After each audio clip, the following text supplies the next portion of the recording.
Hey world, it's your host Marshall. Thanks for tuning into my podcast, Run On Thoughts. Here we talk about everything and nothing because we are not afraid to be all of ourselves even as we evolve. And that's my thought for my fellow thought thinkers as we unpack our traumas, past hurts, and other BS. Y'all ready? Let's go. Hey thought thinkers, exactly where are we going today? I am excited to be here as usual, but before we begin, I want to start and stand in a place of gratitude and thank anyone who has ever listened and ever joined in on this conversation that I am having that allows us all to unpack and unlearn behaviors that keep us stagnant and keep us from living in our full truth. Thank you to all of you who are listening for the first time. And I welcome you to go to runONthoughts.com and listen from there. Listen from Spotify. Listen from SoundCloud. Listen on YouTube. Just listen and become a thought thinker. Become thoughtful about how you think. With all of that business out of the way, what are we talking about today? In today's episode, we are talking about change. That's it, y'all. Just change. Why do we expect people to change the same way we did or want them to? In this episode, I want to explore how change is not a one-size-fits-all journey, whether it's healing, growth, forgiveness, or evolving out of our old habits. The process is shaped by our unique histories, struggles, and capacities. What works for me might not work for you. And guess what, y'all? Guess what? That is okay. I also want you guys to know that change is and can be beautiful, but it's also deeply misunderstood. We talk about it like it's a switch you flip, a goal you chase, a version of yourself you wake up and decide to become. But the truth is, change is personal. Change is messy. It's uncomfortable. And it's often invisible before it becomes undeniable. And it's hard to change. It is hard to change. I know that every single solitary conversation that I have with you guys is about changing, but it is hard to change ourselves. It is almost impossible to change ourselves, and even more impossible to change someone else. Because real transformation, it doesn't come from pressure or advice or even love. It comes from within, from a decision, from readiness, from pain, from gaining clarity. There's a reality to change, and the truth of the matter is that it's just something that you have to be sick and tired of being sick and tired. We all want others to change, and the reason why I believe that we want other people to change is because we don't have to focus on ourselves. Isn't that crazy? We don't have to focus on ourselves if we are so inherently focused on the changes that we want other people to do. And that's why I get so many inboxes and phone calls from friends who want me to talk about relationships and things that go on or things that happen between more than one person. But guys, there's a reason why I'm not having that conversation. The reason why I'm not having those conversations is because I inherently know how hard it is to change. I also know how selfish it is to think that you have the ability to change someone else when it is that much harder to change your goddamn self. Isn't it crazy? You so busy thinking that we can change other people that we don't even realize that there is always There is always self-work. When I look out into the world and I see couples and I see friendships and I see people, and guess what, y'all? People often believe that I am judgmental. And the truth is, I am not judgmental. I have strong boundaries about who I am. I don't really give a fuck about who you are. But that's mostly because I am able and capable of standing 10 toes down in who I am. And that's the reason for this podcast. The reason for this voice that I am sharing with you is because I want all of you to be comfortable in being and displaying your authentic self. Every single solitary conversation that I have is about you living in your truth, because change is personal. Change is personal. Why do you expect people to change the same way you did? Right? Why? I don't know why. Sometimes we crave it. I'm going to talk about myself. I've had relationships with people, and when you are out here in society and you are integrating with society and you are taught that love is what someone would do for you. And I don't believe that that is true, right? Because I stand as who I am. And often the times that I've told you guys that I've been in unhealthy relationships, the reason I was in those unhealthy relationships is because I believed the construct that had been given to me, right? I believed that in order to be in love, I needed to give up all of myself. And in giving up all of myself, I would become what someone else needed. And the problem with becoming what someone else needs is that we all are unhealthy. And do you know how many people have no goddamn idea about what it is that they need, so that when they are asking you to become what they need, they got you on a wild effing goose chase to nowhere, and you are following behind them trying to be their everything, and they don't even know what they want because they have not even done the self-work to discover who they are and what they are and what they want?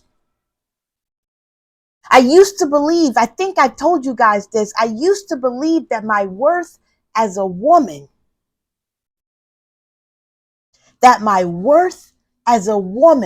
could only be explored through how a man felt about me, how much I was willing to suffer on his behalf, how much I was willing to do, how much his words about who I am mattered to me. But doing that allowed me to change. There goes that word again.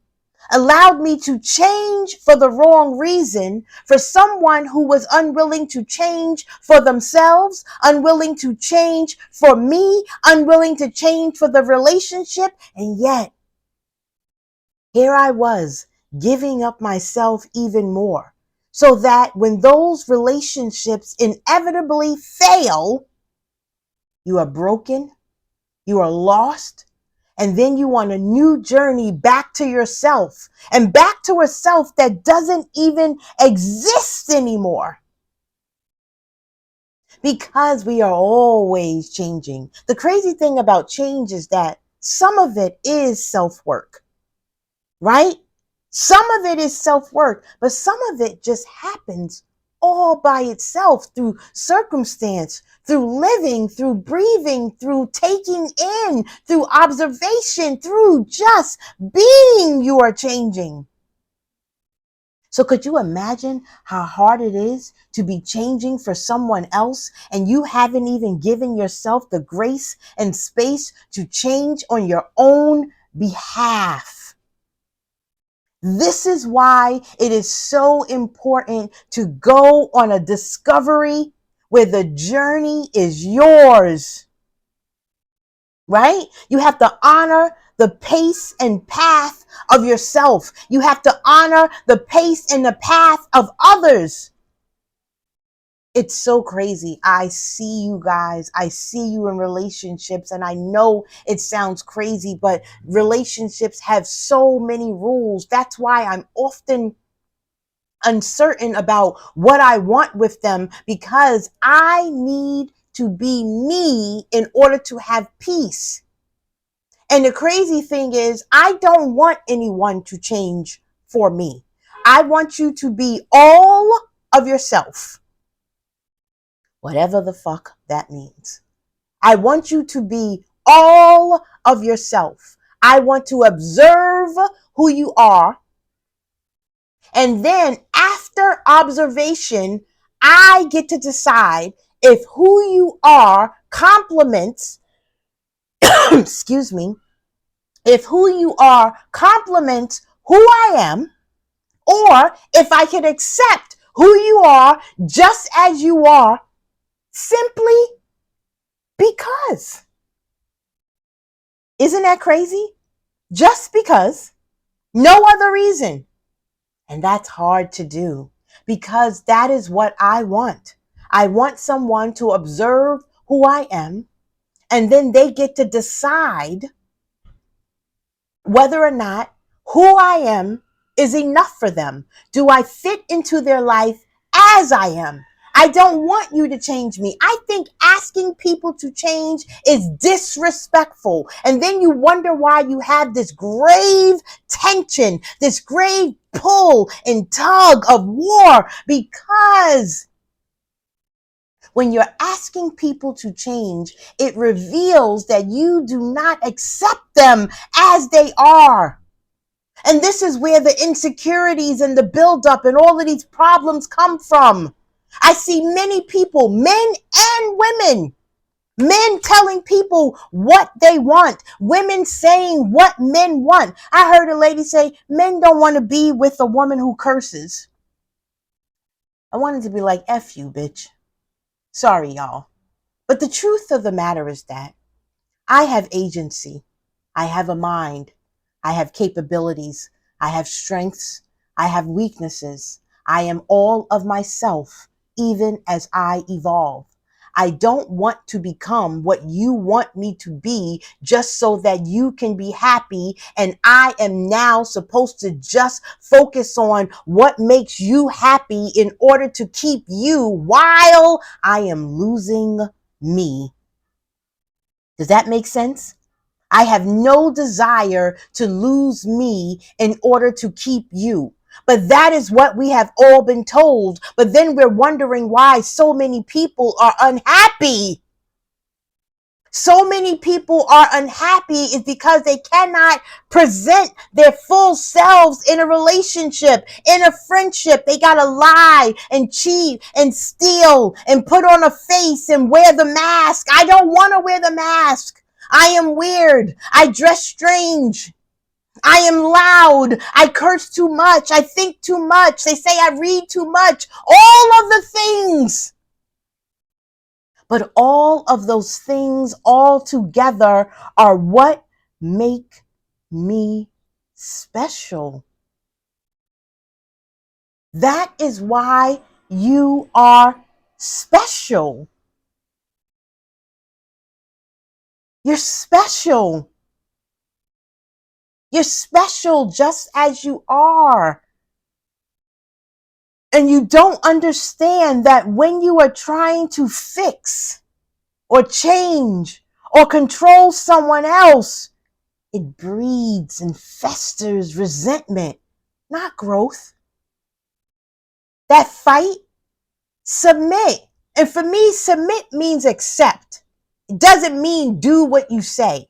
It means accept. I accept you as you are. You accept me as I am. It doesn't mean do what you say.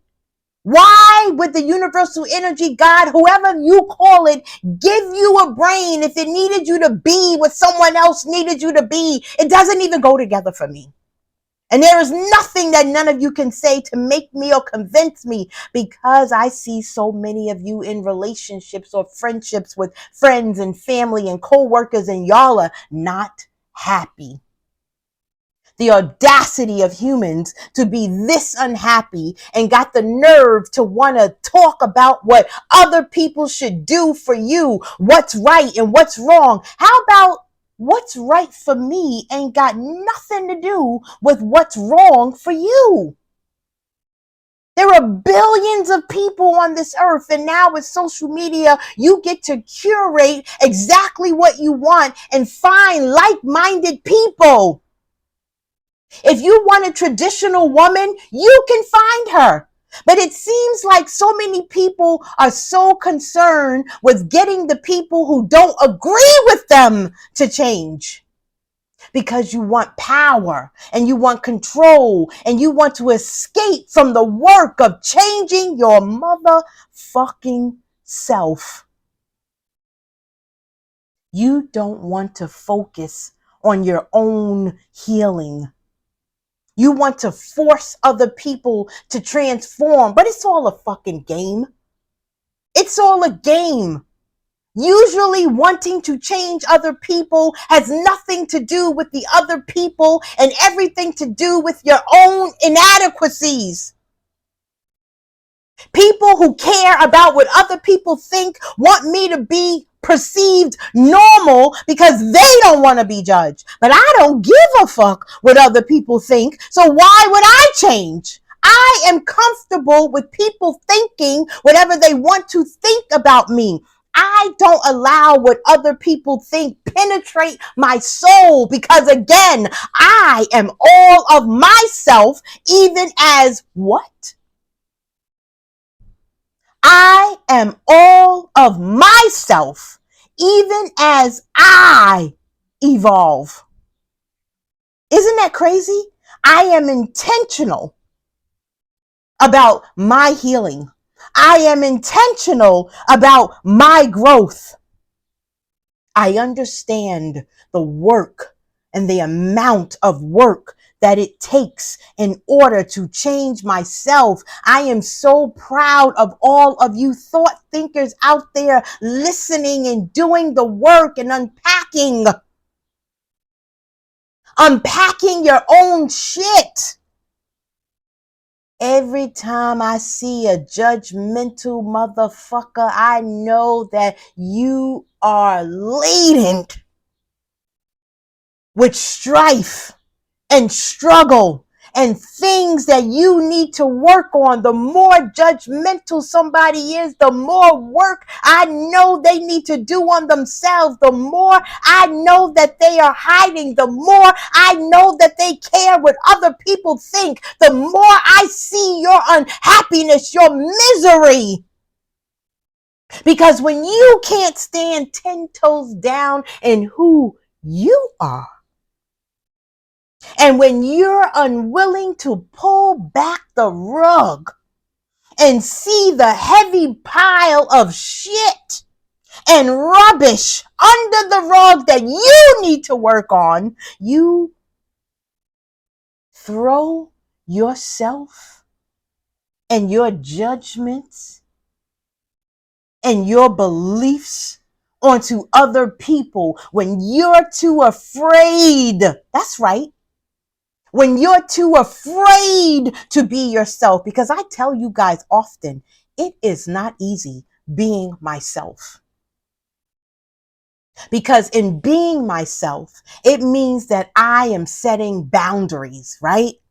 And in setting boundaries, because boundaries are not for the other person, boundaries are for yourself. Boundaries are a decision that I make when I feel like I am not being honored. And so when you set these boundaries, you got to stand 10 toes down in them. And when you are comfortable being yourself, it means that you are unwilling to go along, to get along, for the go along, to get along, if you know what I'm saying. I don't care what people think. I don't care what the massive has decided what is right and wrong.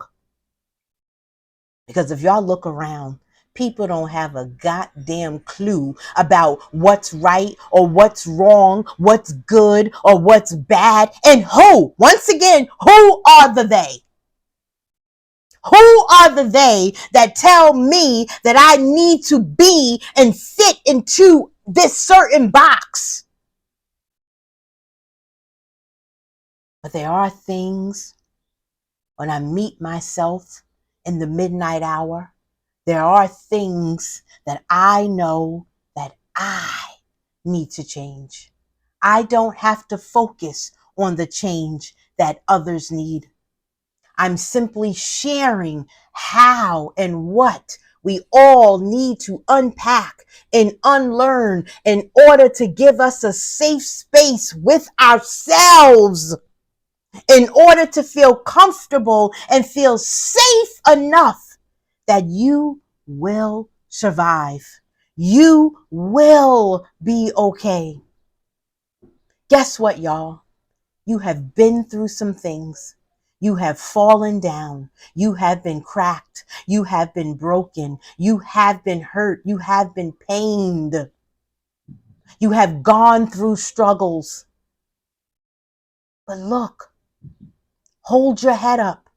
Look in the mirror. You are still standing. That doesn't mean be afraid. That means that you have triumphed. That means that the lessons that you have been through have allowed you to receive the blessing. And what is the blessing? The blessing is that you are stronger, you are wiser, you are better, and therefore you are able and capable to do the work. You are able to do what? You are able to change. You are able to change those things that you know you want to change in order to make you a better person. If you want to gain discipline, you can do it. And I'm not going to sit here and tell you that the sky's the limit, or dream big or dream strong. I'm going to say something crazy to you. I'm going to tell you, what is it that you don't want? I work hard because I don't never want to be hungry again. I never wanted my son to feel hungry or to feel as I had felt and not know how you were going to sleep and if you were going to have heat. And you know why I think about the things that I don't want? Because when you think about the things that you don't want, you can see them. Sometimes when you are dreaming, you got to close your eyes and think big and think far and think wide. And sometimes the future sounds so far away and looks so far away. And sometimes you can't see it when you've been living in shit. But you can always see what you've been through. You can always see what you don't want. If you have been in an unhealthy relationship and you no longer want to allow some ain't shit mofo man or woman to treat you like crap, sometimes you don't got to think about what you want. You can think about what you don't want. I don't want nobody to talk to me crazy. I am clear about that. And when you are clear about what you don't want, sometimes you are clear about what you want. Because I don't want nobody to talk to me crazy, I know and understand that I want someone to talk to me with a gentle spirit. I heard Tiana Taylor say today that she wants to be treated like a cup of hot tea. That means walk gently with me. Tea is hot and I am hot. We all want to be nurtured and loved and cared for in our own way, whatever that looks like. But you got to be willing to do the self-worth, the self-work. And sometimes, guys, you're not going to get someone to be what you want them to be, or they're just simply not who you want. And I know it's hard out there. And you know how many things got to be right in order for you to be with someone, but trying to get them to change, the only thing that does is waste your own motherfucking time. And the reason it wastes your time is because it don't work. It don't work. They are not who you want, but you're steady trying to change them because you have exchanged energy, right? You have given them the offering of hope. And sometimes, guys, you are more in love with the idea and the hope that you've created in who they are than in who they are. And when you're trying to figure out why you're fighting and why they are unhappy with you and why you are unhappy with them, it is because of Hope Street. A man will see a beautiful woman dressed sexy and now you want her to dress like a nun. Why didn't you go find the nun dresser? Right? Or deal with the fact that you may like a woman who dresses sexy, but you have inadequacies or insecurities, or you've been socialized to believe something about it that you really don't believe. You know how many of us are walking around with concepts that we don't even believe to be true? You got to motivate yourself. You can't change without internal motivation. But yet somehow you think that you can jump into somebody else's body and get them to change. You got to set them people free. You got to let go. You got to understand that the freedom in focusing on your own healing is the only change that you have control over. We only got control over ourselves, and that's why I have no desire to talk about the we's and the us's and the they's, because the work that you have to do is all in you. I release the need to control anyone's growth but my own. My peace lives in what I can change. Me. I'm tired of talking to you. Bye.